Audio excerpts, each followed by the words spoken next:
చెట్టు చెదిరి ఒళ్ళు నలిగి. ఆపండి, ఏం మాట్లాడుతున్నారు? నా కళ్ళతో చూసిన నిజం. ఆ రూంలో సూర్య కౌగిలిలో నువ్వు వాడి మీద పడి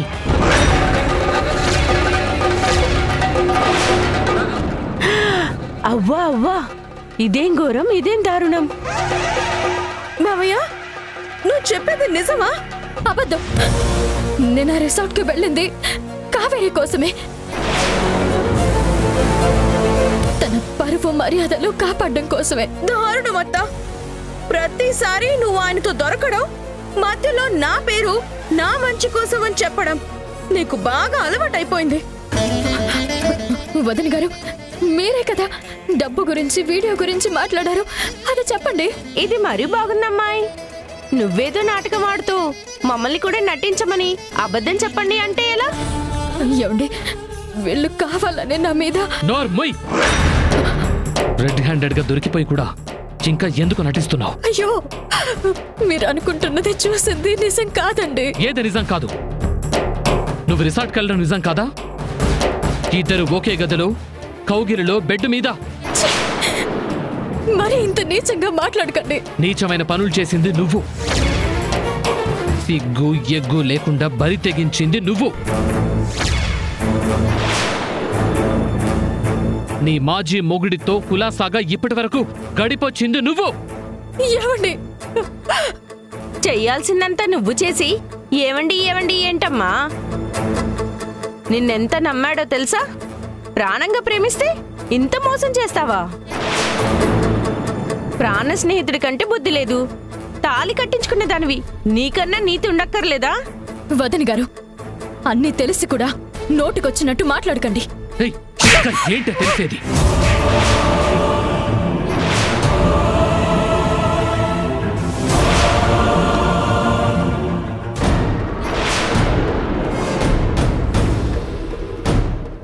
కావేరి చెప్పిన రూమ్లో సంధ్య ఎందుకుంది? కావేరి కావాలనే ఏదైనా ప్లాన్ చేసిందా? నాకు ఫోన్ చేసినట్టే సంధ్యకు కూడా ఫోన్ చేసిందా?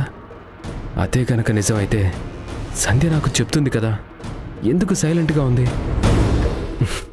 అసలు ఏం జరుగుతుందో అర్థం కాక చాలా కన్ఫ్యూజింగ్గా ఉంది. చిన్నాళ్ళు మా అక్క కావేరి నీ గురించి ఎంత చెప్పినా అదంతా అబద్ధమని, నా సంధ్య నిప్పు లాంటిదని వాళ్ల మీదే కోపడ్డాను. ఆ నిప్పు కూడా చెదలు పడతాయని నిరూపించావు. ఆ రిసార్ట్కు వచ్చే ముందు కూడా నా మనసులో నీ మీద ప్రేమే గెలుస్తుందనుకున్నాను. కానీ చచ్చే వరకు మర్చిపోలేని ఓటమిని పరిచయం చేశావు. నువ్వు సూర్య ఇద్దరూ నా రెండు కళ్ళు అనుకున్నాను. కానీ మీరిద్దరూ కలిసి నా కళ్ళకి చాలా తెలివిగా గంతలు కట్టారు. పిచ్చోడిని చేసి మీరు బాగా ఎంజాయ్ చేశారు. చాలు, ఇక చాలు. ఇంకా నీ కన్నీళ్ళ కరిగిపోయి నన్ను నేను మోసం చేసుకోలేను. ఆ ముసలి కన్నీళ్లు చూస్తుంటే చిన్నాళ్ళు నన్ను చేసిన మోసమే గుర్తొస్తోంది. ఎంత నమ్మాను నిన్ను. ఇక్కడ పెట్టుకుని ఆరాధించాను. నువ్వు నా కోసమే పుట్టావని, పెళ్లి ఇష్టం లేదని తెలిసినా తాళి కట్టాను. ఆ బంధం ఇంత నీచంగా మారుతుందని తెలిస్తే ఆ రోజే నీకు దూరం అయ్యేవాణ్ణి. నీకు శరీరం తప్ప మనసే లేదు. కడుపుతో ఉన్నావన్న కామన్ సెన్స్ కూడా లేకుండా కామంతో కళ్ళు మూసుకుపోయి. వద్దండి, మీరు చూసింది నిజం కాదు. ఆ గదిలో నేనేదో మత్తులో ఉంటే. ఏదో మత్తులో కాదు, ఆ మత్తు పేరు సూర్య అని కనీసం ఇప్పటికైనా ఒప్పుకో. వాడి మీద ఇంత మోజున్న దానివి సూర్య బతికొచ్చిన తర్వాత వాడితో ఉంటానని ఒక్క మాట చెప్పుంటే అప్పుడే నీ పీడ వదిలించుకునేవాణ్ణి. చేతులు కాలాక ఆకులు పట్టుకున్నట్టు చెయ్యాల్సిన పాపం అంతా చేసి ఇప్పుడు నా కాళ్ళు పట్టుకుంటావా? నీలాంటి క్యారెక్టర్ లేని దానికి, నీతి తప్పిన దానికి ఈ ఇంట్లో స్థానం లేదు. పైకిలే. ఏమండి? లే, పదవే బయటికి. ఏమండి? పద నా మాట బయటికి. వినండి. పద. నా మాట వినండి. ఏమండి? ఏమండి? బయటికి. నా మాట వినండి. జీవితంలో నీ మొహం నాకు చూపించొద్దు. Get lost and go to help. ఏమండి? ఏమండి? ఏమండి? ఏమండి? ఏమండి? ఏమండి? ఏమండి? ఒక్కసారి తలుపు తెరవండి. కడుపులో ఉన్న మన బిడ్డ మీద ప్రమాణం చేసి చెప్తున్నాను, నేనే తప్పు చేయలేదండి. నన్ను నమ్మండి, నా మాట వినండి. మీ మీద నా ప్రేమ నిజమండి. మీరు తప్ప నాకెవరు వద్దండి. దయచేసి నన్ను లోపలికి రానివ్వండి. ఏమండి? ఒక్కసారి తలుపు తీయండి ప్లీజ్ అండి.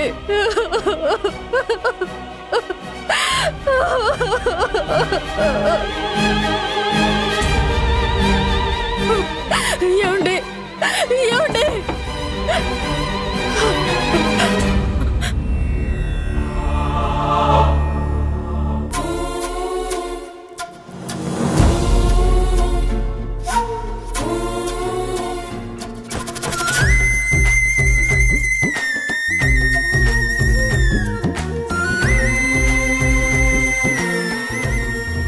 కావేరి, ఏడుపు సౌండ్ ఆగిపోయింది.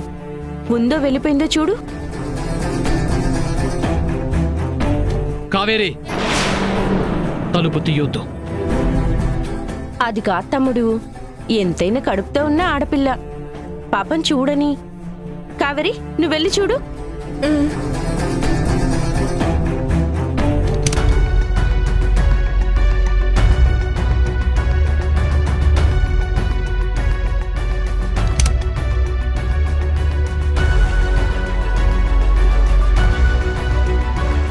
అనుకున్నదే అయిందమ్మా. ఎంత ఏడ్చినా మావే మనసు కరగదని అర్థమై దొరికిందే ఛాన్స్గా వెళ్ళిపోయింది.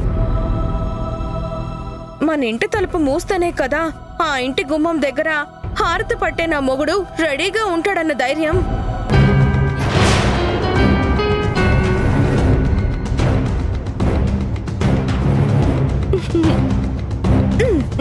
అనుకున్నది ఇంత పర్ఫెక్ట్ గా ఇంత అద్భుతంగా జరుగుతుందని నేను అస్సలు ఊహించలేదమ్మా. ఈ సామర్ల కొట్ట సుభద్రంటే ఏమనుకున్నావే మరి? పథకం వేశానంటే పగోడైనా ఏ పీడైనా పారిపోవాల్సిందే.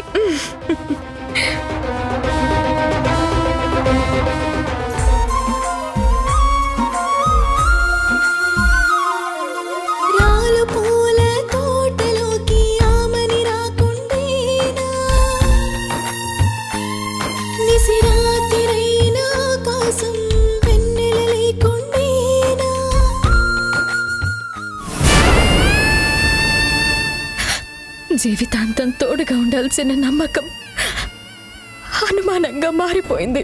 గుండెల నిండా ప్రేమతో ఉండే నా భర్త కడుపుతో ఉన్నానని కూడా చూడకుండా నన్ను బయటికి గెంటేశారు. ఇక నేను బ్రతికి అనవసరం.